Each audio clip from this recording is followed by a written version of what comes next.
వెన్నెల news టీవీకి స్వాగతం.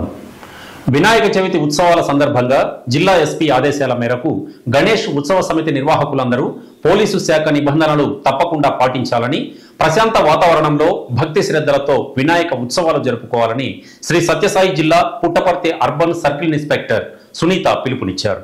ముఖ్యంగా గణేష్ నిమజ్జనం రోజు యువత మద్యపానం సేవించడం గాని, అల్లర్లు సృష్టించడం గాని చేయరాదన్నారు. ప్రపంచ ఆధ్యాత్మిక కేంద్రమైన పుట్టపర్తి పట్టణంలో ఏ చిన్న ఘర్షణ జరిగినా సీరియస్ యాక్షన్ తీసుకుంటామంటున్న సిఐ సునీతతో Vennela news TV chief editor doctor Uddandam Chandrasekhar face to face.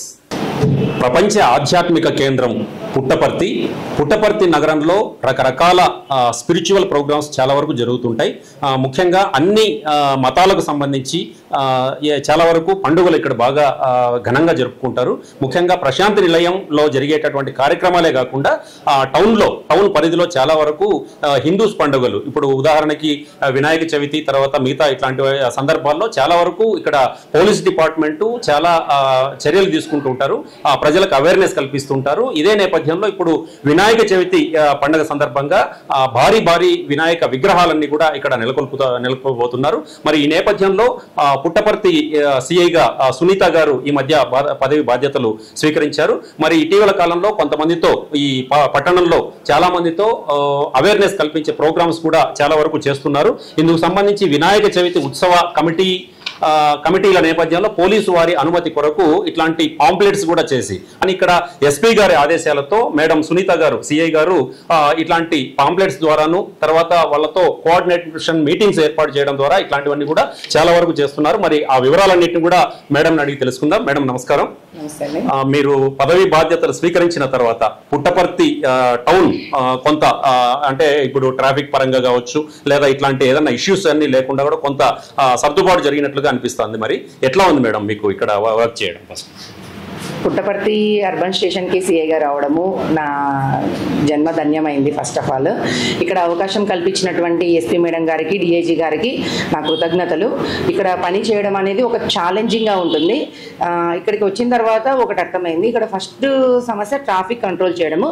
ఆ ట్రాఫిక్ కంట్రోల్ చేయడం కోసం ఆటో వాళ్ళతో మీటింగ్ కండక్ట్ చేయడం జరిగింది. ఆటో యూనియన్ వాళ్ళని ఇక్కడికి రమ్మని చెప్పి వాళ్ళతో మాట్లాడి నేను అక్కడికి వెళ్ళి వాళ్ళకు సూచనలు చెప్పి ఎస్పీ గారి సూచనలు, రత్న మేడం గారి సూచనలు చెప్పి ఈ విధంగా చేయడం వల్ల మీకు జనాలకు ఇబ్బంది కలుగుతుంది, పర్తి యాత్రలు అనేది రెగ్యులర్గా జరుగుతుంది కాబట్టి ట్రాఫిక్ కంట్రోల్ అనేది ఖచ్చితంగా చేయాలని చెప్తున్నాను. ఇక్కడ ఈ పర్తి యాత్రలు అవన్నీ జరిగినప్పుడు కొంచెము ట్రాఫిక్ కంట్రోల్ కోసం కూడా సేవాదల్ వాళ్ళని కూడా ఉపయోగించుకోవాలనేసి అనుకుంటున్నాము. ఇప్పుడు వినాయక చవితి సందర్భంగా వినాయక ఉత్సవ కమిటీ మెంబర్స్ని మొన్న డిఎస్పీ గారి ఆధ్వర్యంలో ఎస్పీ గారి సూచనల మేరకు పిలవడం జరిగింది. వాళ్ళకు చెప్పాము 3 రోజులే వినాయకుడి విగ్రహాలు పెట్టాలని చెప్పినాము. దానిలో వచ్చేసి వాళ్ళు ఒప్పుకున్నారు. విగ్రహం యొక్క హైట్ ఎంత ఉంది, ఎన్ని రోజులు ఏ దారిలో వెళ్తాము నిమజ్జనం చేయడం కోసము అనేది చెప్పడం జరిగింది. అక్కడ తీసుకోవాల్సిన ప్రికాషన్స్ కూడా చెప్పడం జరిగింది. ఫైర్ ఎగ్జింగ్విషర్స్ కూడా పెట్టుకోమని చెప్పాము. ఎలక్ట్రికల్ డిపార్ట్మెంట్ నుంచి కూడా వాళ్ళని కూడా ఒకసారి చెక్ చేయమని చెప్పాము. మేము కూడా వెళ్ళి ఫిజికల్గా చెక్ చేస్తాము. ట్రాఫిక్ కంట్రోల్ కూడా చేయడం కోసం ఆ రోజు ప్రత్యేకంగా చర్యలు తీసుకుంటాం. తర్వాత ఎన్ని రోజులు ఈసారి పర్మిషన్ ఇచ్చారు మేడం? ఎందుకంటే గతంలో కొన్ని చిన్న గొడవలు కానీ ఇట్లాంటి కొట్లాట్లు జరిగిన సందర్భాలు ఉన్నాయి. మరి అలాంటి నేపథ్యంలో ఈసారి వినాయక చవితి ఉత్సవాలకు ఎన్ని రోజులు మీరు పర్మిషన్ ఇచ్చారు? యాక్చువల్గా యూత్ వినాయక ఉత్సవ కమిటీ వాళ్ళు 5 రోజులు అడిగారండి. కానీ వివిధ కారణాల వల్ల వాళ్ళకి 3 రోజుల నిమజ్జనానికి పర్మిషన్ ఇచ్చాము. ఎందుకంటే వేరే దగ్గర కూడా పోలీస్ సిబ్బంది బందోబస్తు నిమిత్తం వెళ్ళవలసి వస్తుంది కాబట్టి 3 రోజులు వాళ్ళకి చెప్పామండి. లేదు ఒక 3-4 విగ్రహాలు ఏదన్నా పెద్ద ఉండి ఇంపార్టెంట్ చోట్ల ఉన్న విగ్రహాలకు మాత్రం ఒక 5వ రోజు పర్మిషన్ ఇవ్వడం జరిగిందండి. ఓకే. తర్వాత ఈ వినాయక ఉత్సవాలు ఊరేగింపు తీసుకెళ్లేటప్పుడు నిమజ్జనం రోజున ఎలాంటి జాగ్రత్తలు తీసుకోవాలని చెప్పి మీరు చెప్తారు? ఫస్ట్ విగ్రహాలు హైట్ని బట్టి అండి ఎలక్ట్రికల్ షార్ట్ సర్క్యూట్ జరగకుండా చర్యలు తీసుకుంటున్నాము.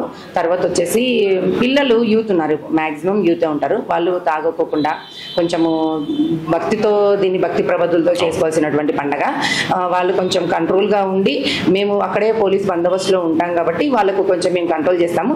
మెయిన్ యూత్కి ఒక నా రిక్వెస్ట్ ఏంటంటే ఇది భక్తితో జరుపుకోవాల్సిన పండగ కాబట్టి భక్తితో ఇంట్లోనే జరుపుకోండి, ఎటువంటి తాగి ఆకతాయిగా ప్రవర్తించి అమ్మాయిల జోలికి పోవడం కానీ వాళ్ళు కొట్టుకోకుండా దీన్ని జాగ్రత్తగా చేసుకొని వాళ్ళ అమ్మ నాన్నలకి ఎటువంటి కూడా కష్టం కలిగించుకోకుండా చేసుకోవాలని చెప్పేసి నేను కోరుకుంటున్నానండి. తర్వాత ఇక్కడ మీరు ఇటీవల కాలంలో కోఆపరేషన్ మీటింగ్స్ కొన్ని చేశారు, కోఆర్డినేషన్ మీటింగ్స్. ఎన్ని మండపాలు ఇక్కడ ఉన్నాయి, ఎంతమందిని పిలిచారు, వాళ్ళ సంఖ్య ఎంత మేడం? మ్యాక్సిమం ఒక 40 నుంచి 50 విగ్రహాలు వస్తాయి చంద్ర గారు. అదేంటంటే ఇంకా మనకు పర్మిషన్స్ రావాల్సింది. వాళ్ళకి మనల్ని ఎన్ఓసి అడుగుతారు. వాళ్ళు ఎన్ఓసి అడిగిన తర్వాత మనము ఎన్ని విగ్రహాలు వస్తాయనేది దాన్ని బట్టి మనం చెప్పగలము. ఇప్పుడైతే వాళ్ళ కోఆర్డినేషన్ మీటింగ్లో నాకు తెలిసింది ఏంటంటే 40 నుంచి ఒక 50 విగ్రహాలు వస్తాయని ఒక అందాజ్గా ఉందండి. ఆ పర్మిషన్స్ కోసం మనకు లెటర్స్ పెడతారు కదా, అప్పుడు మనకు ఒక ఐడియా వస్తుంది వీళ్ళు ఇన్ని పెడతారు అనేసి అండి.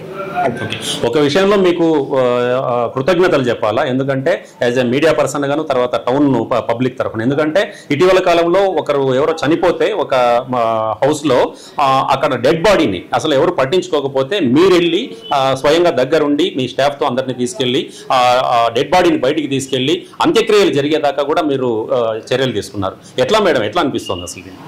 అది దేవుడు బాబా ఇచ్చినటువంటి అవకాశం అండి. ఇది మానవ సేవే మాధవ సేవ అని చెప్పారు కాబట్టి ఇక్కడ ఈ సేవ చేసేదానికి అవకాశం కల్పించడం అనేది నా యొక్క నిజంగా భాగ్యంగా ఫీల్ అవుతున్నాను. అలా అతను యశ్నాథ్ తనేజా అని చెప్పేసి అమెరికన్ సిటిజన్. అతను ఇక్కడ కొన్ని సంవత్సరాల నుంచి ఇక్కడ అతను సెటిల్ అయ్యారు. వాళ్ళ అబాండెడ్ అనమాట అతను, అంటే అందరూ కూడా వదిలేశారు. వాళ్ళ భార్య వదిలేసింది, వాళ్ళ బిడ్డలు వదిలేశారు, ఎవరు కూడా లేకోకుండా తను ఒక హౌస్ లో అతను నివసిస్తున్నాడు. అతను చనిపోయినాడని చెప్పేసి మనకు తెలియడం జరిగింది. వెంటనే మేము పోయి అక్కడికి అతన్ని చూడగానే అతను నోమోర్, ఇంకా వెంటనే డెడ్ బాడీని తీసి దాన్ని హాస్పిటల్కి పంపిస్తే అతను చనిపోయినారని చెప్పారు డాక్టర్లు. వెంటనే మేము ఏం చేసామంటే, మనము ఫారినర్ కాబట్టి యుఎస్ కాన్సులేట్కి మనము పర్మిషన్ తీసుకోవాలన్నమాట. తీసుకున్నాము. అక్కడి నుంచి అతన్ని పర్మిషన్ వచ్చిన తర్వాత మేము ఎవరు అతని దగ్గర రాకపోవడం వల్ల మేము అతన్ని క్రిమేషన్ చేయడం జరిగిందండి. ఇది దేవుడు ఇచ్చినటువంటి అవకాశము. కానీ ఎవరికి కూడా అటువంటి పరిస్థితి రాకూడదని మేము కోరుకుంటున్నాము. ఎవరు కూడా మనము మనుషులము, మనకేంటంటే మనం నలుగురు ఉండాలని అనుకుంటాము, కానీ తను అన్ఫార్చునేట్లీ ఎవరు లేకోకుండా చనిపోవడం అనేది అది మంచి ఇదిగా అనిపించట్లేదు అనమాట. అదండి. ఫైనల్ గా చెప్పండి మేడం, ఎస్పీ గారి ఆదేశాలు అంటే వినాయక చవితి నేపథ్యంలో ఎస్పీ గారి నుంచి ఎలాంటి ఆదేశాలు ఉన్నాయి, మీరు ఏం చెప్పదలుచుకున్నారు పబ్లిక్ మీద? ఇది ఎస్పీ గారు ఇచ్చినటువంటి మాకు ఆదేశాలండి. ఇక్కడ ఉన్న లింక్ వచ్చేసేసి ఇది స్టేట్ వైడ్ గా సింగిల్ విండో విధానాన్ని తీసుకొచ్చినారు. ఇది వచ్చేసి లింక్, ఇది వచ్చేసి వాట్సాప్. ఈ లింక్ కానీ ఈ వాట్సాప్ కానీ మనము క్లిక్ చేయగానే అక్కడ ఒక లింక్ ఓపెన్ అవుతుంది. ఆ లింక్ లో అన్ని వివరాలు ఉంటాయన్నమాట. ఆ వివరాలన్నీ మనం ఏం చేయాలి, ఫిలప్ చేయగానే ఎన్ఓసి ఒకటి పోలీస్కి వస్తుంది. ఎస్హెచ్ఓ ఏ స్టేషన్ ఎస్హెచ్ఓ అయితే ఆ స్టేషన్ వస్తుంది. మనం దాంట్లో వాళ్ళు పెట్టినటువంటి కండిషన్స్, మనం చెప్పినటువంటివన్నీ వాళ్ళు ఫిలప్ చేసి మనకు ఓకే చేస్తే, మనకు సాటిస్ఫై ఉంది అనుకుంటే మనము దాన్ని ఓకే చేయొచ్చు. ఈ విధానాన్ని గవర్నమెంట్ తీసుకొని వచ్చిందండి, సింగిల్ విండో విధానాన్ని తీసుకొచ్చింది. గణేష్ ఉత్సవ్.net అనేది తీసుకొని వచ్చారు.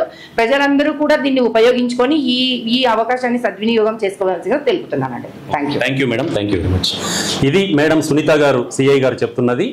వినాయక చవితి ఉత్సవాల్లో ఎలాంటి అల్లర్లకు గొడవలకు తావు లేకుండా ముఖ్యంగా యూత్ కు ఆమె మంచి మెసేజ్ ఇచ్చారు. అదేంటంటే తాగి గొడవ చేయడం కానీ, లేదా వాళ్ళు కొట్టుకోవడం కానీ, లేదంటే అనవసరమైన ఇష్యూస్ సృష్టించడం కానీ, ఇవన్నీ కూడా తప్పు. భక్తి శ్రద్ధలతో ప్రపంచ ఆధ్యాత్మిక కేంద్రం బాబా నడియాడిన నేల మీద చాలా భక్తి శ్రద్ధలతో వినాయక చవితి ఉత్సవాలని సంబరాలు చేసుకోండి. కానీ ఎవరికి కూడా ఎలాంటి ఇబ్బంది కలగనీయకండి. అందుకోసం మేము ఎప్పుడు కూడా రెగ్యులర్ గా వాచ్ చేస్తుంటాం. తప్పకుండా అలాంటి ఏమైనా కానీ ఇష్యూస్ వస్తే కన్నా తప్పకుండా వాటిని వాళ్ళందరికీ కూడా వాళ్ళపైన చర్యలు తీసుకుంటామని చెప్పి మేడం గారు చెప్తున్నారు. కెమెరామెన్ షాకీర్తో ఉద్దండం చంద్రశేఖర్, వెన్నెల న్యూస్ టీవీ, పుట్టపర్తి అర్బన్.